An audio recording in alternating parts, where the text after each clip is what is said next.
Yeah, so let's, all right, so we can call to order and we need to, do we have anybody who wants to make a motion to approve the June 22nd minutes? I make a motion. Is that Rita? Yes. All right, anybody to second it? I second. This is Amy. Okay, all in favor of the minutes, say aye. Aye. Aye.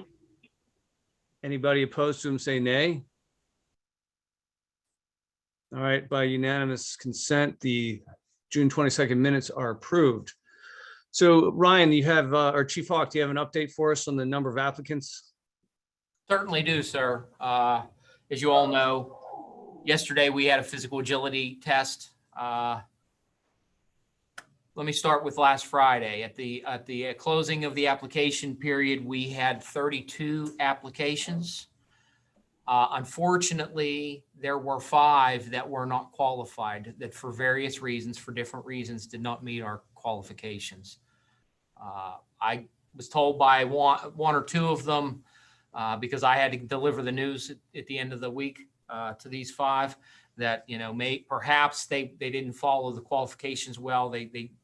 I was told, and I told Amy this, that they felt that they were maybe unclear. So I spelled them out for each person that I contacted, told them why I believe they did not qualify. And, you know, over the course of those conversations, each of these applicants agreed with me that they in fact did not have one thing or another that we required. Most of it was the Act 120. There was 1 or 2 that didn't have the police experience. So that brought the number down to 27. We had 1 no-show at the physical agility yesterday, which brought it down to 26. And we had 3 people fail the physical agility test. So we are standing at 23 applicants still in play. And Saturday morning, we are planning on rolling out the written exam.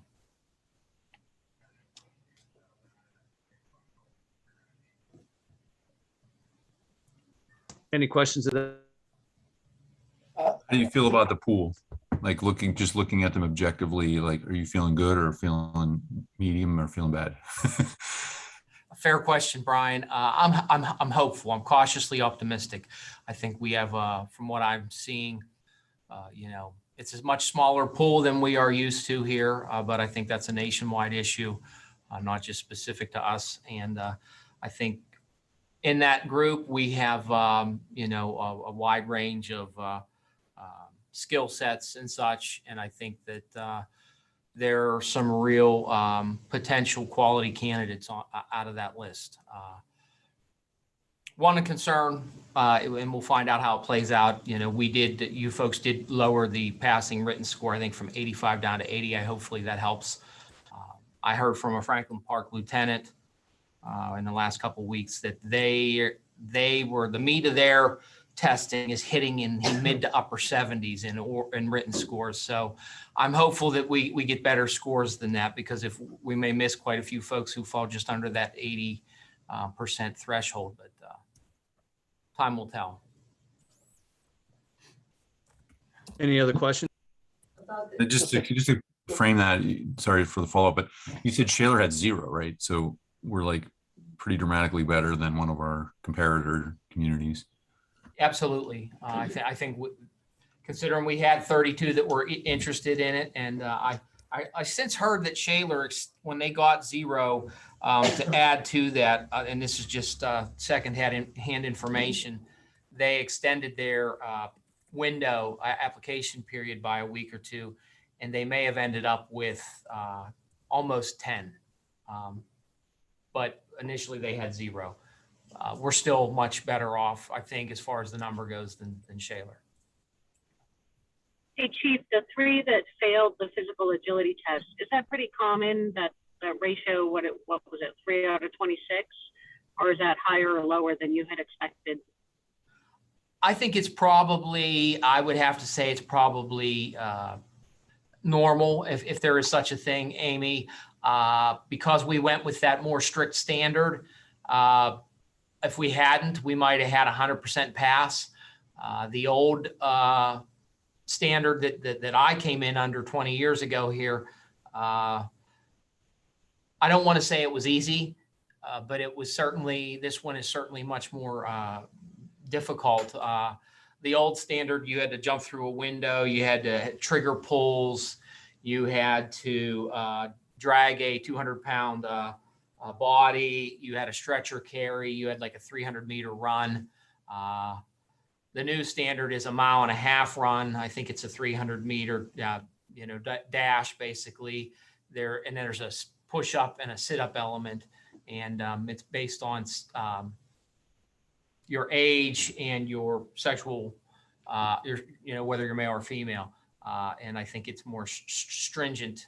So I think that's probably why we did see three failures.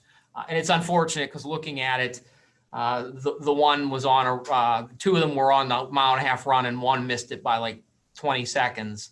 One did miss it by, like between 1 and 2 minutes. And then one failure was sit-ups and they only missed the sit-ups by a handful of them. So it's unfortunate. There were a couple that were on the cusp there, but just didn't make it. Brian, I have a quick question. Could heat, I didn't know if they factor in temperatures or what time of day they do all this, but I just wanted to ask if the weather and heat was a factor, to tire them out easier, during that testing.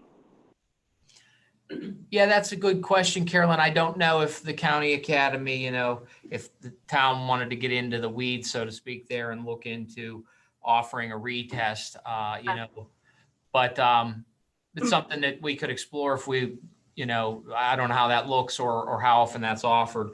Maybe it has to be requested by the candidate, but they did do it first thing yesterday morning. I don't know. I think they finished up mid-morning, but they started at 9 a.m. My only concern about the dropouts or failures in offering retests is one worry is the disqualified people, if there's any sort of protected status that's preferentially represented in the disqualified people, that we would potentially be at risk of being accused of discriminating against. If you look at the pool of people who didn't make it through the process so far, is it similar in composition on a gender, race, kind of like long list of protected status, insert here kind of thing, relative to the people who made it through?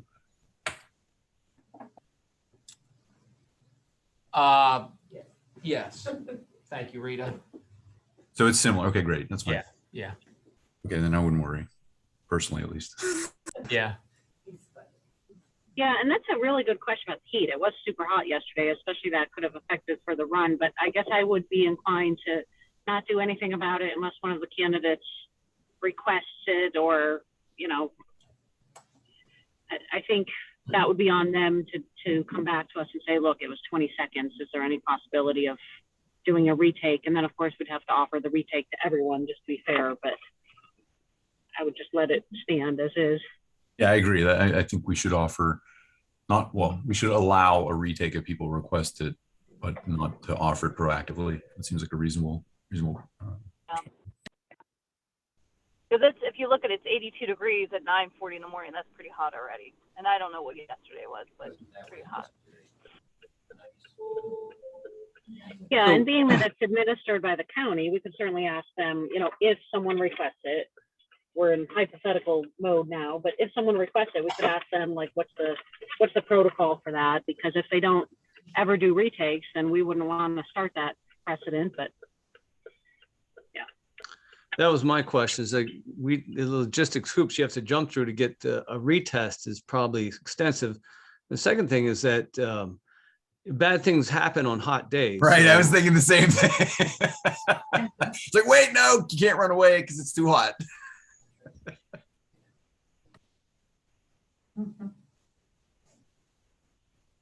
Okay.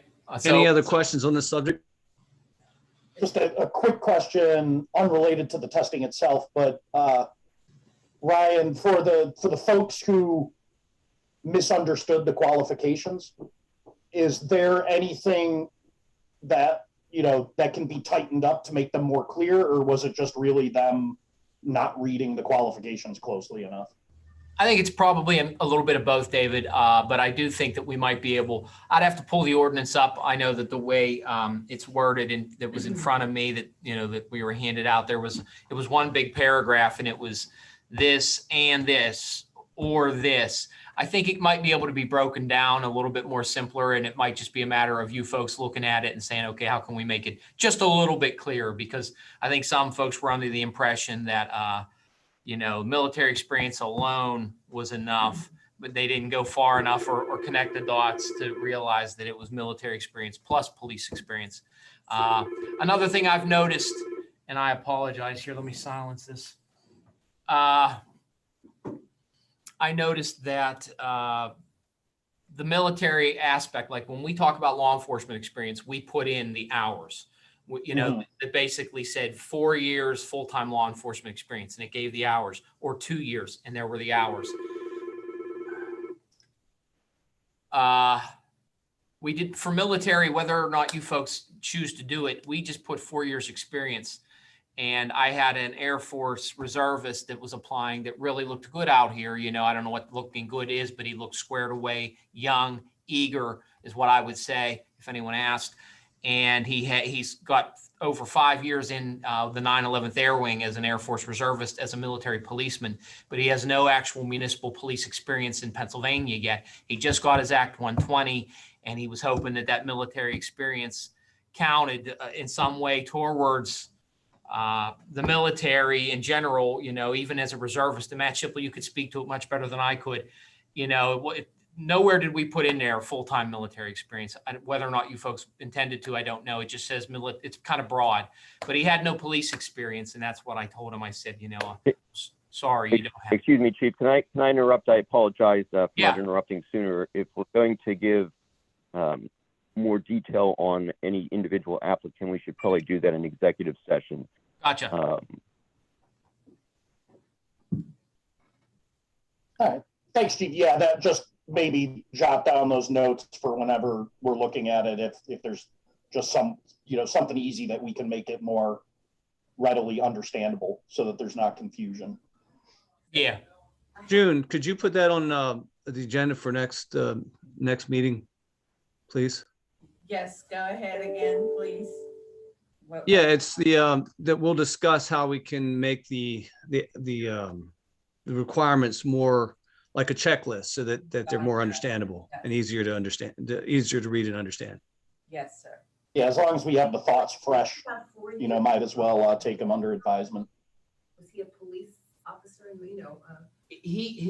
Well, this might be something that Falco would say is an executive session. Okay. Is that, Falco, to discuss a specific candidate? You're saying hold it for an executive session, right? Yeah. All right, so let's move on to the important dates for police applicants. Chief Hawk, you want to cover that one too? So right now, the biggest looming one is this coming Saturday morning, and that will be the written exam. I think we've earmarked about 3 hours that morning for the test for these 23 that are still in the running. After that, we will, Matt, you and I and Rita, maybe I don't know if we should talk it out now or later, if you two are still on board with proctoring and, who might mail those back to the company. The next step I see is getting back those written scores and for all that pass, scheduling the oral exam for the panel of personnel board members who might be conducting those oral exams. So I would say that that's just a matter of once we get the test scores back, and that I'm hoping that would only take 1 to 2 weeks, I think is what they say on their site. So. Have you received the written exams already, or not yet? They are on their way via UPS, Amy. I got tracking numbers emailed to me yesterday. They are to be here by tomorrow. At least that's what the email I got back from the PA chiefs of police says, that I should have them by tomorrow. Okay, perfect. And I don't know, just out of respect for Rita's time, I think it was Matt to proctor and Rita to be a backup. But if you want them both there, that's up to you. If we have 23 and Matt's comfortable with that, I believe that the individual I spoke with at the school district feels that 23 people should be able to fit in one classroom. So, you know, I'm comfortable if Matt is in him being the lone proctor. If he wants backup, Matt, that's, you know, I'd say that's up to you, sir. Yeah, that's fine. I'd love to have Rita there if she wants to come, but if she'd rather not or whatever, that's okay too. When would you like me or us there, like 8:30 to get things squared away? I was thinking that exactly, Matt. You're reading my mind. I asked the district if they could have the custodians there, and I got an email from them back that says not a problem.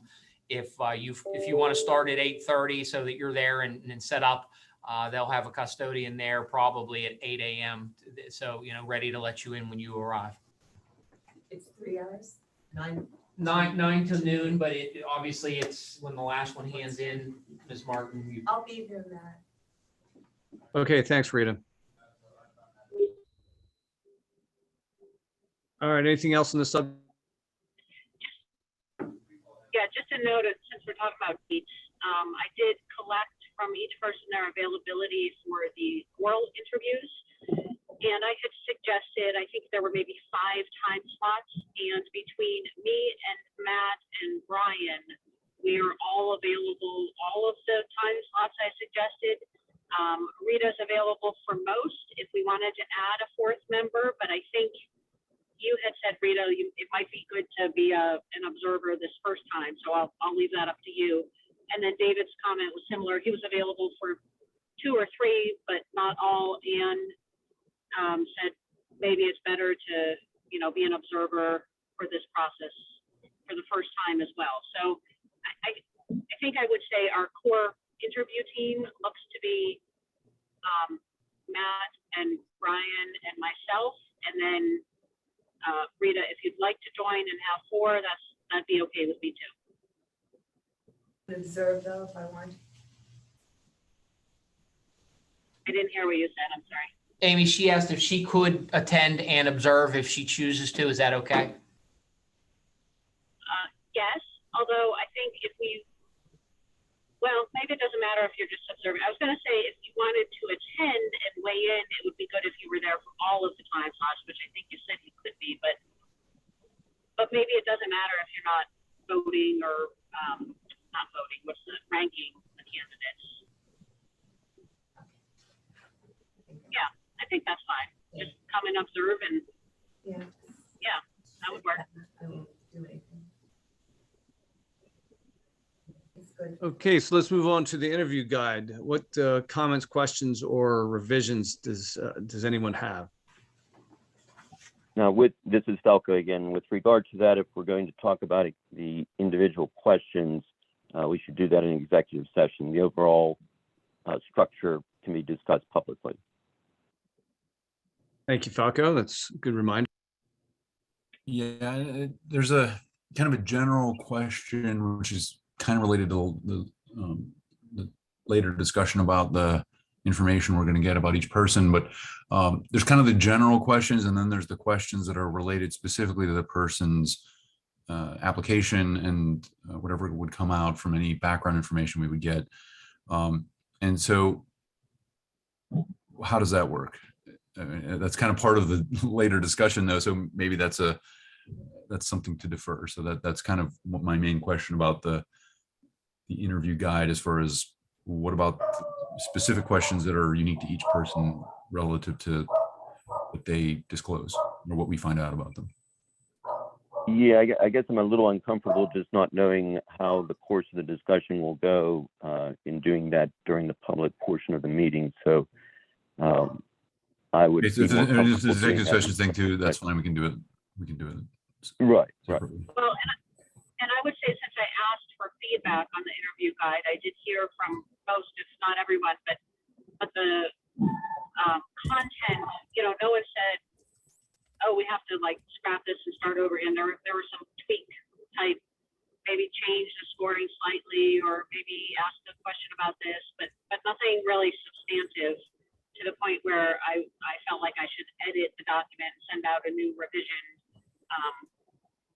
So Falco, the executive session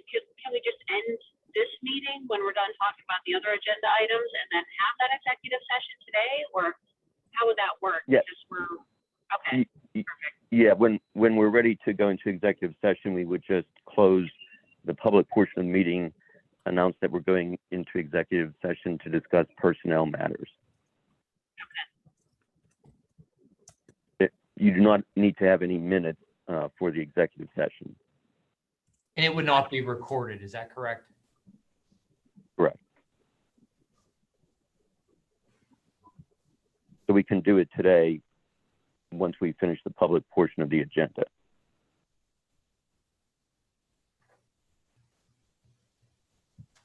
All right, well, I think that we've already discussed who's going to be involved in the interviewing process. So let's move on to discuss Brian's question about how, if the personnel board is involved in other aspects of the selection process, i.e. background checks. Yeah, I think that, This go ahead. No, again, some of this discussion may be appropriate for executive session. I think we can again talk about the structure of the ordinance. Obviously, that's public information, and how that plays into the role or the involvement of the personnel board. If we're going to get into specific information that you're asking to view in terms of candidates, then we probably should do that in executive session. Okay. So I mean, my first question was really like, what is the sequence of information gathering relative to the process, and what information is disclosed to the personnel board before the interviews that enable, us to craft questions that are specific to the people's backgrounds? It's kind of just a general overarching process question to start with, really. Yeah. And so that would be ordinance driven. And of course, we're looking at kind of the blending of the amendments that we just made to the ordinance and the original ordinance. So I'm looking at the ordinance, and you may not all have this in front of you, or maybe none of you have it in front of you. But if we look at kind of getting to the point where we've completed the written exam, and we've got the scores of those written exams. The next section of the ordinance is section 205, which is titled contenders. That section starts off by saying that the board shall administer the oral examination to the highest 12 applicants who have attained the passing score or greater on the written exam, and any person possessing a veteran's preference right who has achieved a passing score on the written exam. And we made modifications to that section in terms of that passing score and so forth. So I just want to make sure, first of all, everyone understands that we're looking, even though we have 23 that are moving forward to the written exam, we are just looking at the highest 12 and or any veteran who makes the cut, in terms of the passing score. Okay. The next section right after that is section 206, and that's titled background investigation. Now, remembering that we've added some additions because of the new legislation to what needs to be done for the background investigation, this section, though, was not touched by us when we made the revisions. It does say that the board may refuse to examine or may refuse to certify any applicant who is found to lack any of the minimum qualifications. Those would be the eligibility qualifications that the chief just mentioned, or who is, and then it proceeds with a list, including being disabled, unable to perform the physical demands of the job, habitual use of drugs or alcohol, guilty of a crime involving moral turpitude, and it continues with a list under that section. So this portion of the background investigation still involves the board, because you're making the decision based on what's reported back to you from the background investigation that the chief would conduct, whether there's any applicant who has a disqualifying issue that would fall under this section 206. So if the chief does his investigation and he finds out at somebody, I mean, it actually literally says who has been guilty of any crime involving moral turpitude. If that shows up when the chief does a background investigation, then he reports that to the personnel board, and the personnel board then disqualifies that person from moving forward in the process. And again, remembering that we're looking at the 12, let's call them, that are moving forward. So they may have done the written exam, but because of the background check that is reported to you from the chief, they're disqualified. You do not have to then conduct the oral examination of that candidate. You've removed them based on a disqualification. That's important because of the next section, 207, which is the entitlement of that person who's been removed to a hearing, similar to what the board did with the promotional exams. That candidate would be entitled to a hearing if they disagreed with the reason for their disqualification. Then 208 gets to the point where now we've got the final list that we're going to do the oral exams for. Those are the ones that you conduct the oral exams, do the composite scoring, and identify who hits the proper score in terms of the composite score. And that becomes now going from a list of contenders to a list of eligibles that are passed on to town council. At that point, I'm sorry. I was going to say, I had a quick question on 206, on section 206 above. Yes. So you have the background check, and then, who's been guilty of any crime involving moral turpitude. And then the next paragraph, the chief gets the list of contenders and shall conduct a background investigation of each one. And then it says what the investigation can include, and it's not limited to, and, questioning neighbors, blah, blah, blah. What happens with that, or how does that factor into everything? Because above it says you can disqualify somebody for the crime involving moral turpitude. Is that next one just a follow-up, to find those? I would think the crime part would just be in the criminal investigation records. Right. Those sections, those couple of little small paragraphs after that longer one that leads off that section, is how are we getting to the point as a board where we have the information to make that call on disqualification. So, the chief is given that list of 12. He's under that second paragraph. He does the background investigation. He's then reporting back to you as the board whether there's a disqualifying factor under that first paragraph. I think okay, so that figures in, yeah. Okay, so that figures into like not so much the criminal, being found guilty of a crime, because that would just come up, but more like the alcohol or narcotics use and things like that. Right. Okay, I got you. Right. And Okay. it's also a board decision to disqualify or not, and not a decision by anybody else. Is the way it's crafted in 206. Correct. That we're still within the board under 206, making the call on whether somebody has a disqualifying factor. They were eligible to sit because they met the minimum requirements, so they've sat. Now the background investigation shows an issue that disqualifies them from being a contender. Okay, so you disqualify them. They then have a right to challenge that under 207. Okay, and then we get to 208, where we're doing the oral exam, creating the composite score, coming up with that. Now the list from that list of 12 contenders, we've now narrowed it down based on the scoring to who's eligible, and those are the ones that are passed on to council. And at that point, the role of the board ends. Now we're over to the council, who can do interviews. They can have conditional offers of employment, which kicks in the physical, medical, psychological evals. But those things are now within the purview of the council, not of the board. Can I go back to the first step where where we take the top 12, assuming we have more than 12 that pass the written exam, which is a score of 80, as I recall, that we then select the top 12 plus anyone who has military experience.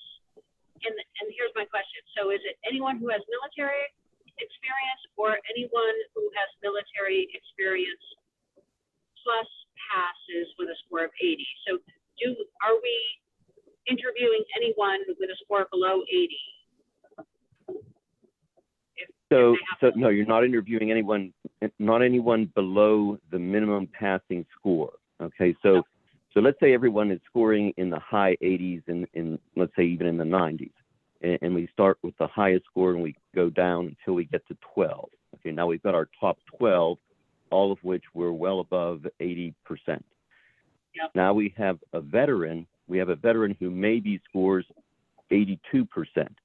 He's not part of the top 12, but he's passed the threshold of the minimum score. The word that's used in that section is, the top 12 and any person possessing a veteran's preference who has achieved the passing score. So Okay. it could be 13. It could be 14. It depends on who's part of that pool. Yeah. And then the other important point, which I guess I hadn't really realized or thought about previously, is that the chief and his detectives doing the background investigation have to do that after the written exam, but before the oral exam. So now I'm wondering if we have enough time in between, if it's 12 or 13 or 14 potential people to investigate that. I don't know if the department has the resources and how long that would take. Well, the chief could have already started that process, but ultimately when we get down to it, it's only going to be those top 12 that are key in terms of doing the background check. So if the chief has already initiated that, and chief, you can respond to that, and he's looking at all 23, he's already moved the ball down the road, so to speak. Now he sees, okay, now it's only the top 12. These ones I've already looked into. I don't need to further look into. I focus now on whichever ones I need to finish up in that top 12. But Chief, you can answer the question on whether you've already started that process or not. We have not officially started any started any background checks on the individuals that have made it to this point. I suppose it could be up to the board. I understand what Amy's saying about the oral. I always believed that the process was the oral exams were conducted.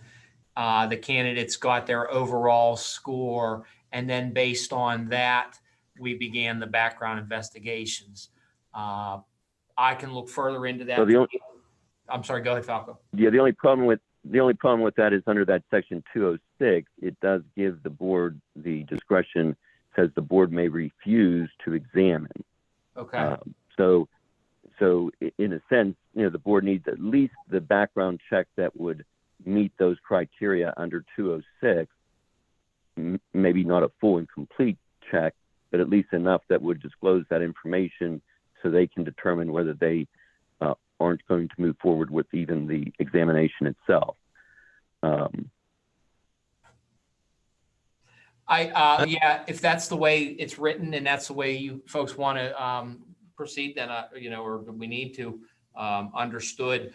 I know that, like I said, I guess the way that's written, maybe previous administrations just did it a little differently. I think that like background checks on 23 candidates is going to take quite a while for us to conduct. Well, no, it would never be 23. It would at the most be 12 plus whichever veterans may fall into that other pool. You'll never have 23.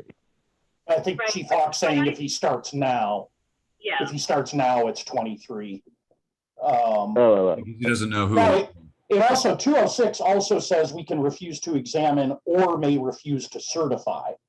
So we can do the oral examination, and then if something comes up, just refuse to certify, right?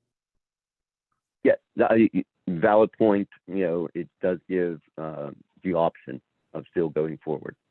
So, So maybe the chief is able to do half of the background investigation, find one or two that disqualify, you can disqualify, and then move forward. He continues doing the investigation, and then after the oral exam, you find that there are others that you won't certify at that point. So yes, it can be a combination of those things. yeah, that way the background check doesn't have to get done between the written exam and the oral exam, because we still have the escape hatch of refusing to certify. Refusing to examine is not the only thing that we can use to exclude somebody. We can also, even if we've already examined them, we can refuse to certify them. Yes, Yeah, I agree. I think that's important. And, it also, the last thing I want to do is waste resources of the department. We're already understaffed. So I wouldn't start background investigations before the written exam. I'm not sure I would even start doing them before the oral exams, but I guess, that's up to the chief. But I think if we narrow down with those two processes, then he and his detectives can focus on just the top candidates instead of trying to do all 12, even nonetheless all 23. Like I just want to be very careful of their time resources. Yeah. I mean, I think I'd suggest, and I'm new, so tell me if there's a problem with this, but once the written exam is done, we have our 12 plus, the 12 plus veterans preference that get over 80%.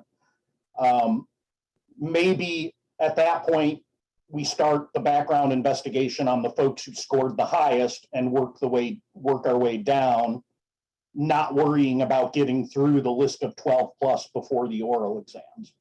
So by the time the oral exams have come around, maybe we've done the background check on half of those top 12. And then the only issue would be if somebody gets disqualified in that process and we pull in a replacement. If 2 of the top 12 get disqualified, then numbers 13 and 14 get pulled into the process. I just don't know if that means that there would have to be a kind of a supplemental round of oral examinations for numbers 13 and 14. Oh, wait, so is that how it works? That's interesting. I hadn't considered that we would actually add. Oh, wait, maybe not. Maybe I'm misunderstanding that. Maybe they do. If somebody in the top 12 is disqualified, do they get replaced by the next person on the list? By number 13? It's not. It doesn't specifically say that. The section 205 that talks about contenders being the highest 12 applicants on the written, that's in relation to who's going to be administered the oral exam. So, but then it doesn't say anything under 206 that if you disqualify somebody, you have to expand that original list of 12. Oh, okay. So that wouldn't be a problem then. Okay, so then the other point that I was interested in, I understand the discussion about the sort of option of excluding people.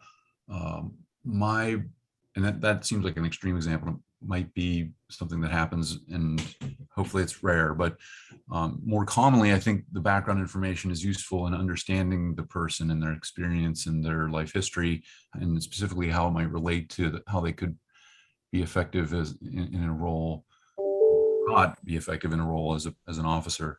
And so, I was actually particularly interested in the last sentence, which is, the board may utilize the services of the chief of police or other persons to aid in any background investigation. So the idea is that there's this kind of general background investigation that we are conducting, presumably as individuals potentially, and as a group. And the chief of police is just one of potentially many service providers, including ourselves, looking for information. And I understand concerns about, hey, these people are hardworking, doing their jobs, being police officers and administrators of the police overall. And at the same time, I'm more concerned about making sure we hire the best candidate and don't hire somebody who is potentially really a bad candidate, and that information relevant to that decision could and probably will come out in this that we can ask the people about in their oral interviews. So it's not disqualifying them necessarily. It's just clarifying their life histories and enabling us to have a dialogue about it that ideally is constructive and could potentially hinge between somebody who we rank highly and somebody who we don't rank highly. But let me just respond. Hopefully, capture what your thought process is. You have to remember that the role of the personnel board, I'm kind of going to classify you as the gatekeeper, and then the town council, who still is part of this hiring process, as the final decision maker.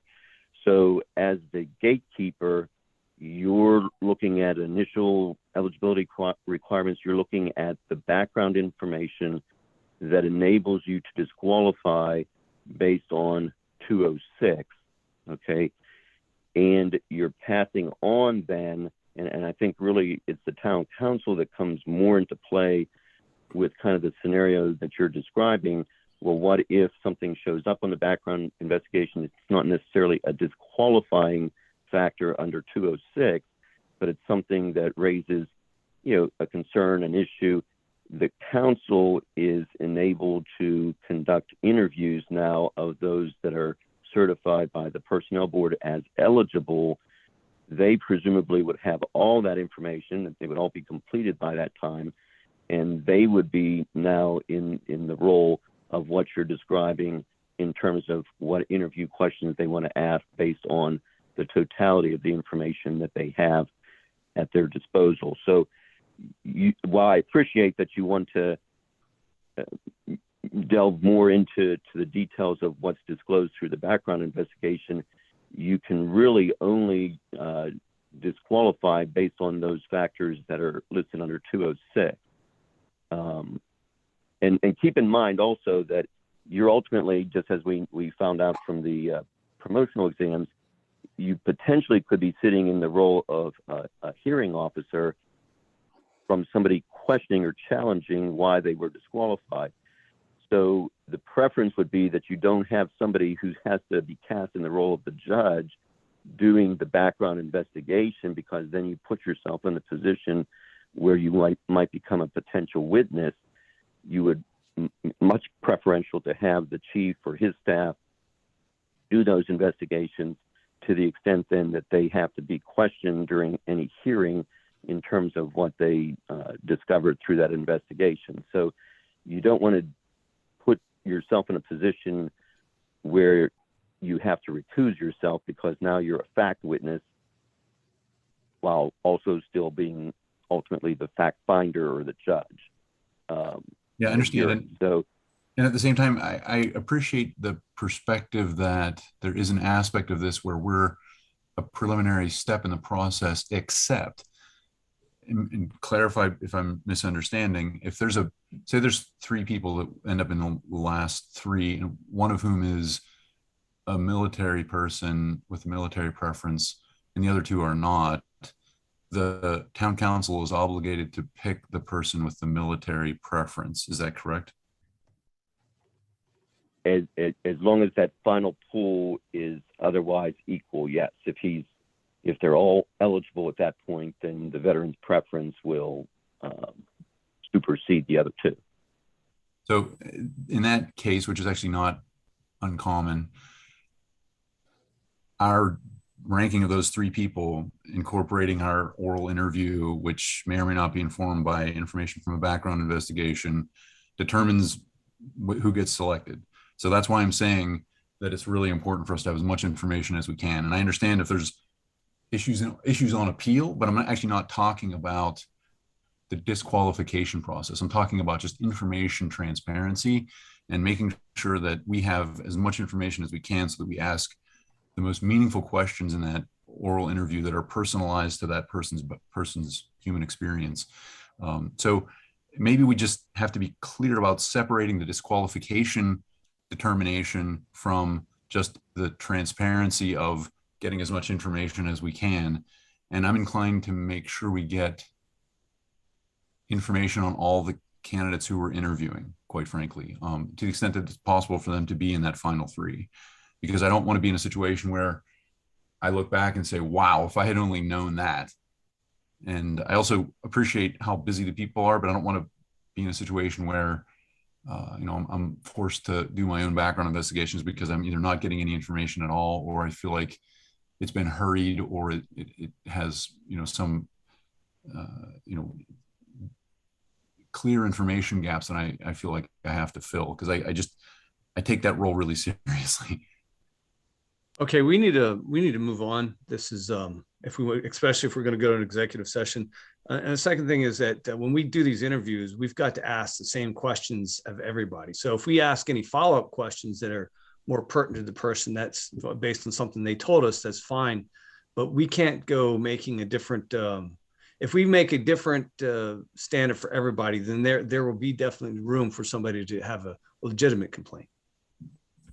Right, but we can just have a blanket question that says, "Can you please explain your answer to, your answers in the." Absolutely, like I said, follow-up questions are fine. Wait, just let me finish. So we can have a blanket question that says, "Can you explain your answers in your application?" And then we can say, a blanket question that says, "Can you please describe relevant points in your background that are important for us to understand?" And then we can ask, follow-up questions as we deem fit. So there's always an opening to those broader questions that's the same. And if you're saying follow-up questions, then okay, great. Then we get what we need. All right, so let's move on to the next section. Chief, do you have anything on the community days? I believe is what the next one. I did. We had it in the minutes, I think. Let me pull up the minutes here. I refresh my memory. The days and weeks are running together, and I don't want to give you folks stale information.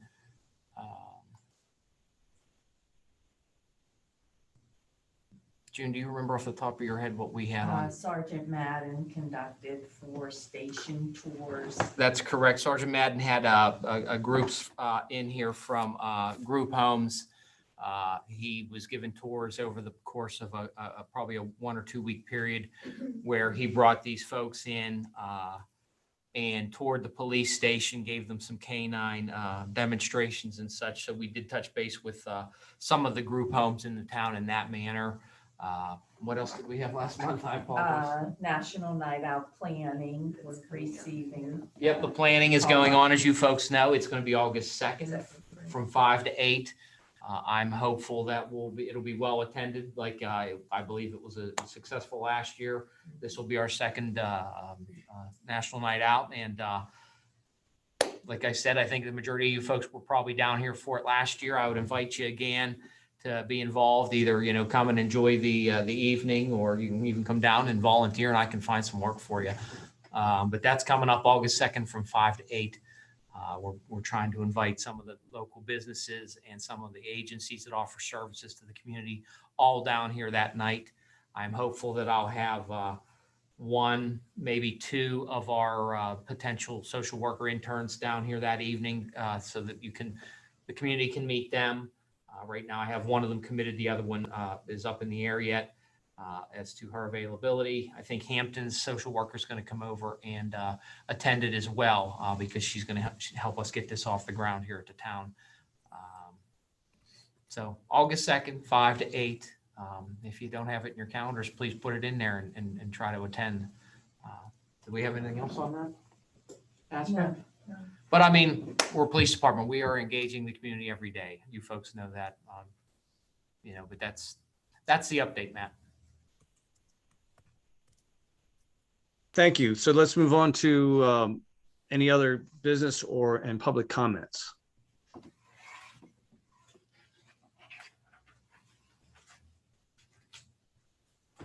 Is there any other business that we need to discuss before we go to executive session, or is there any public comments? I have none here on my end from the public, Matt. Yeah, so there's nobody from the public on today.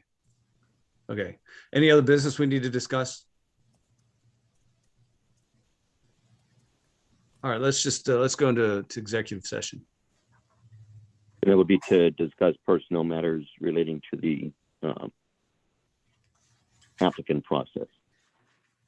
Correct. Chief. Do we, let me stop the recording. Am I clear to do that?